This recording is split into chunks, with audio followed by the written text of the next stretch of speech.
leva. Dida, dá pra você o direito de chegada no time corintiano. Dá pra você, Dida. Edmundo tá pra bola. O Dida tá no gol. Às vezes é difícil entender o porquê de algumas coisas. Como é possível passar pelo melhor time do mundo? Como é possível um grande craque bater um pênalti pra fora? E se tudo tivesse sido diferente? Mas no mundo real, tudo foi como deveria ser. Esse mundo que vivia tempos misteriosos na passagem para os anos 2000. A tensão do bug do milênio amedrontava a população, que temia que os computadores não processassem a virada do século XX para o XXI. A modernidade transformava a realidade global a todo vapor. E em 2000, a tecnologia já permitia cores nas imagens de televisão. Mas o mundo ficou preto e branco. Corinthians, campeão do mundo!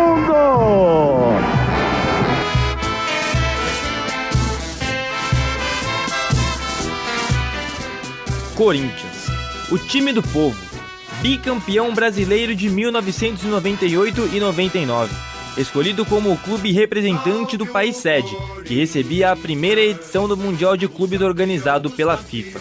2 grupos de 4 equipes. O grupo A, formado por Corinthians, Real Madrid, Raja Casablanca do Marrocos e Al Nassr da Arábia Saudita, jogava as partidas em São Paulo. O grupo B, que comportava o Vasco da Gama e o Manchester United, além do South Melbourne da Austrália e Necaxa do México, disputava os jogos em solo carioca. Muita polêmica envolvida e um certo descaso dos rivais. Como destaca o jornalista da ESPN Eduardo Afonso, então repórter da Rádio Bandeirantes, presente na cobertura do campeonato. Não havia rede social na época, senão seriam vários memes em rede social. Mas, assim, um certo descaso dos adversários do Corinthians no Brasil pelo torneio, dizendo que era um torneio de verão, realmente, porque, primeiro, era uma edição nova. Segundo, o próprio Corinthians era questionado por que ele está no torneio, né? Que era o Vasco, campeão brasileiro anterior. Por que o Corinthians estaria no torneio? E isso causou, claro, entre as torcidas rivais, até por essa rivalidade, um certo menosprezo. Torneio de verão, os times da Europa não estão nem aí com isso aí e tudo mais.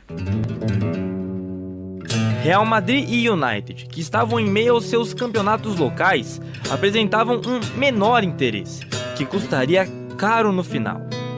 Deu uma impressão, sim, inicial, até pela forma como eles levaram os treinamentos, a chegada deles, tudo mais, que realmente eles vieram para cumprir uma tabela, para tipo, vamos lá, é obrigado, então vamos lá, vamos rapidinho resolver essa parada e vamos voltar para os nossos campeonatos que são mais importantes. A gente viu algumas publicações de jogadores nas baladas, jogadores com pouco treinamento, os times meio que só esperando a marcação dos jogos, e assim, não quero usar a palavra descaso, talvez o menor interesse seja a palavra, o termo certo, o menor interesse do que nós brasileiros estávamos levando, no caso a torcida do Corinthians e a torcida do Vasco, que estavam disputando para eles o torneio mais importante da história deles. Em entrevista exclusiva à Rádio Bandeirantes, Fernando Baiano, integrante daquele Corinthians multicampeão, revela uma certa soberba dos jogadores do Real. Na verdade, os europeus eles vão jogar contra os brasileiros, eles já acham que a partida tá ganha. A gente se cruzava ali no hotel, né? E era nítido a maneira como alguns jogadores tratavam a gente, né? De passar, de não cumprimentar. Claro que os brasileiros, tivemos os brasileiros, Roberto Carlos, Sávio na época. Um novo Mundial, que consagrou uma nação. Milhões de torcedores espalhados pelo Brasil e pelo mundo. E milhares que invadiram o Maracanã em uma final memorável. Mas essa história começou há 25 anos, no estádio do Morumbi, no dia 5 de janeiro. Corinthians e Raja Casablanca. O timão chegava empolgado pelo bi-brasileiro, com um elenco recheado de craques. Rincon, Vampeta, Kleber, Ricardinho, Luizão, Fábio Luciano, Fernando Baiano, Dida, Edilson Capetinha e Marcelinho Carioca. Todos sob o comando do técnico Oswaldo de Oliveira. E Fernando Baiano relembra a expectativa para a partida de estreia. A expectativa era grande para cima do Corinthians, por tudo que o Corinthians tinha feito nesses 2 anos e meio, né? De ganhar vários títulos com grandes jogadores, mas estreia sempre dá aquele friozinho na barriga, né? Sempre você cria aquela expectativa de como vai ser e tal. Vem, Ricardinho, Fábio Luciano, a bola vai entrar, entrou, gol!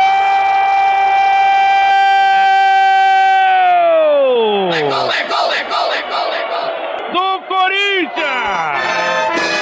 É do Fábio Luciano! Cruzamento veio na área, no bate-rebate, ele pegou na segunda e pegou na sobra! Ele bateu forte! Fábio Luciano! No jogo da sua estreia com a camisa do Corinthians, 16 da camisa! A vitória foi até que tranquila. Luizão abriu o placar pro Timão. Fábio Luciano pegou o rebote da própria cabeçada e bateu pro gol. Ela não entrou não, viu? Mas o juizão marcou o gol do Alvinegro. Ufa, para estrear com o pé direito e mandar o recado.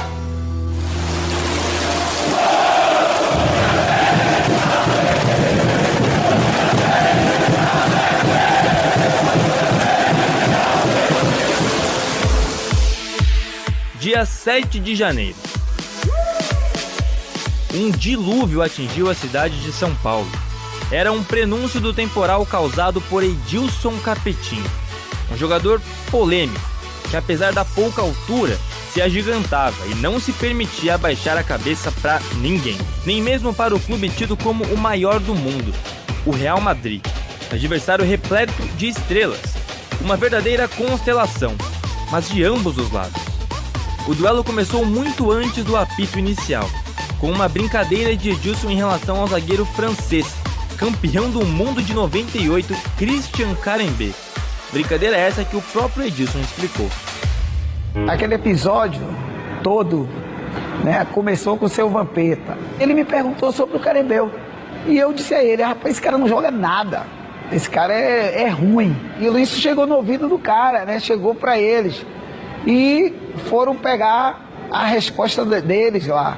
Para Fernando Baiano, a provocação foi muito positiva para o próprio Corinthians. O zagueiro falou que não conhecia ele direito e tal, e o Edilson nessa época aí, cara, era um cara já com nome, já era consagrado, mas nessa parte aí foi favorável pro Corinthians, né, pra gente no caso. Uma resenha que repercutiu na imprensa e chegou nos ouvidos madrilenhos. O suficiente para o então vice-presidente do clube espanhol, Juan Onieva, revidar a provocação, dizendo que Edilson não passava de um jogador desconhecido e que precisaria de 3 vidas para chegar ao mesmo nível de Carembé. Polêmica instaurada e clima perfeito para o duelo no Morumbi, como destaca Eduardo Afonso. O Edilson era um provocador na boca e na bola, porque ele sabia jogar demais, provocava os jogadores adversários de qualquer time em campo. Ele aproveitou para dar uma entrevista, se não me engano, falando, tal. E aí teve o lance do jogo, porque já tinha assim, o que vai acontecer nesse encontro, né? Como é que vai ser? Quem vai calar a boca de quem? No dia da partida, a chuva tomou as proporções do duelo. Intenso. 2 gols de Anelka para os merengues, mas um pênalti defendido por Dida, que evitou o hat-trick do atacante.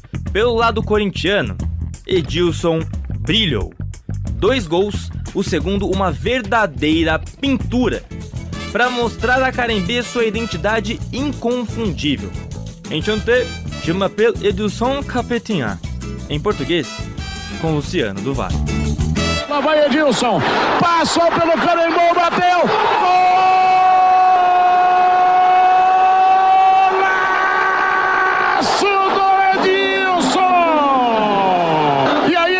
Eu sou o Edilson, o capeta. Muito prazer. Vai buscar lá dentro.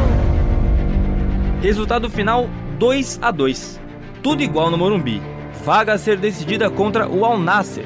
E deu tudo certo para o Coringão. Luizão, boa bola, Rincon. Gol!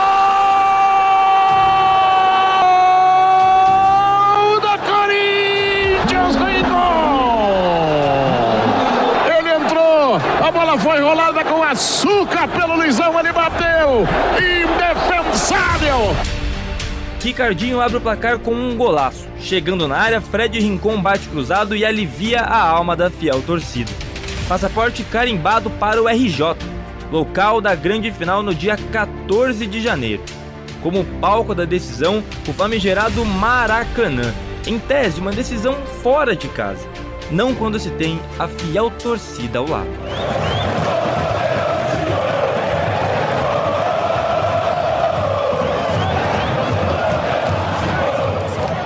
Uma nação apaixonada pelo ato de pertencer. Um bando de loucos que se juntou no Rio de Janeiro para muito mais que torcer pelo título, exercer a força da expressão corintiana. Vindos de São Paulo, moradores da capital fluminense e com origens de todos os cantos possíveis, os corintianos invadiram a cidade maravilhosa e escreveram um capítulo à parte na história do futebol mundial. É o que mostra a reportagem de Luiz Henrique Gurian, da Gazeta Esportiva, no meio do bando de loucos. Os corintianos chegaram primeiro ao Mário Filho. Daqui é só subir a rampa, ir para a arquibancada e torcer. Aqui embaixo falam invasão de 76. Tá sentindo o clima de 76? Tá melhor que o clima de 77, Gurian, porque o Corinthians vai ser campeão mundial. O repórter Eduardo Afonso chegou ao Rio de Janeiro um dia antes da decisão. E apesar da viagem, se sentiu ainda em São Paulo. A gente ficou no hotel em que a Bandeirantes costumava colocar a gente ali em Copacabana, quase na divisa ali com o Leme, né? E ali a gente percebeu já na noite, que a gente estava ali meio que de folga ainda, não trabalhando, esperando o dia do jogo, ou jantando, tomando um chopinho ali na praia, quanto corintiano tinha ali, quanto corintiano. A gente estava bem distante do hotel do Corinthians. Estava lotado de corintianos, você se sentia meio que em São Paulo. E dava pra gente já imaginar o que ia ser o Maracanã. Eduardo rememora a nova invasão corintiana, que lembrou muito a de 1976. Foi uma forma de renovação do que havia sido escrito. Mais um capítulo da linda história da fiel torcida, dona da capital fluminense. E aí, naquela época, remeteu muito ao que tinha acontecido em 1976, que foi a primeira grande invasão corintiana no Rio de Janeiro. E essa invasão ficou muito marcante, porque a todo momento ela remetia exatamente à história de 76, da invasão contra o Fluminense.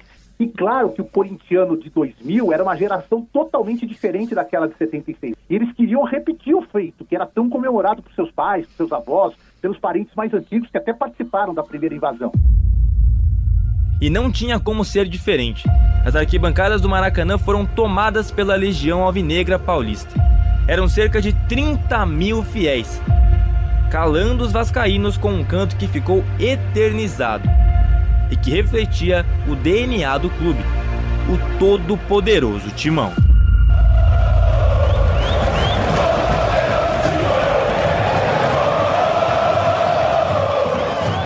O Maracanã, que é uma imagem que eu tenho na minha cabeça, dividido. Não era assim uma questão, deram, como hoje, 10% dos locais corintianos, 5%, não, era meio a meio.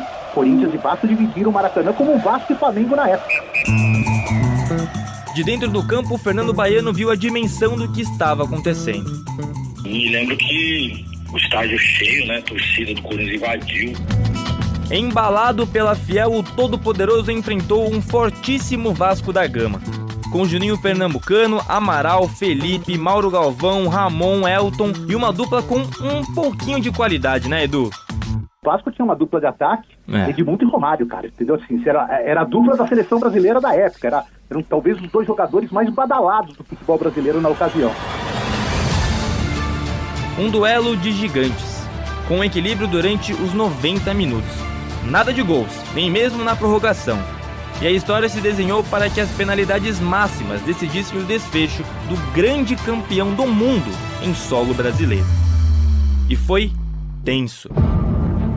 Muito disputado, mas com apenas 21 anos, Fernando Baiano demonstrou muita tranquilidade para bater e converter o segundo pênalti do Corinthians na disputa. O Oswaldo, na época, me chamou, falou: se posso contar com você? Eu falei: pode contar. Aí ali acabou o jogo, o pessoal sentado, né, naquela adrenalina, perguntando quem vai bater, quem não vai. Eu levantei a mão e falei: não, gostaria de participar, sim. Tava tranquilo, aquela caminhada, o pessoal fala que não acaba nunca, né? do meio até a cobrança de pênalti. Lembro que o Elton saiu bem antes, foi pro lado direito, eu bati no lado esquerdo e fiz. O primeiro desperdício foi vascaíno, com defesa de Dida no chute de Gilberto. Para assustar a Fiel, Marcelinho parou nas mãos de Elton. E para contar a história do chute, consagrou o Esporte Clube Corinthians Paulista como o primeiro campeão mundial da FIFA, abre-se o espaço para o eterno Luciano do Vale. 4-3, veja bem, o Corinthians está na frente, o Edmundo vai bater. Se o Edmundo fizer empate aí, vamos para ser alternada. Se não fizer, o Corinthians continua com a chance de ser campeão do mundo. Lá vai Edmundo, partiu pra fora! Corinthians, primeiro campeão do mundo!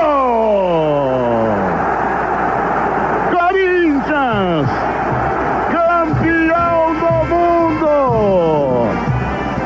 Edmundo bateu pra fora o pênalti! Festa corintiana no Maracanã! A festa é toda sua, torcedor do Corinthians! A série terminou, 4 para o Corinthians, 3 para o Vasco!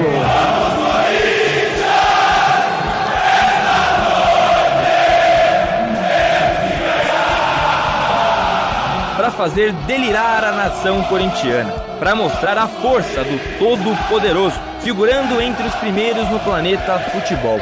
De tradições e glórias mil, o campeão dos campeões. Eternamente dentro das arquibancadas e do gramado do Maracanã, da memória dos madrilenhos e dos corações de todo um povo. Salve o Esporte Clube Corinthians Paulista, o grande campeão mundial. Corinthians, primeiro campeão do mundo! Corinthians, campeão do mundo! Sonorização do grande Caiame Martins.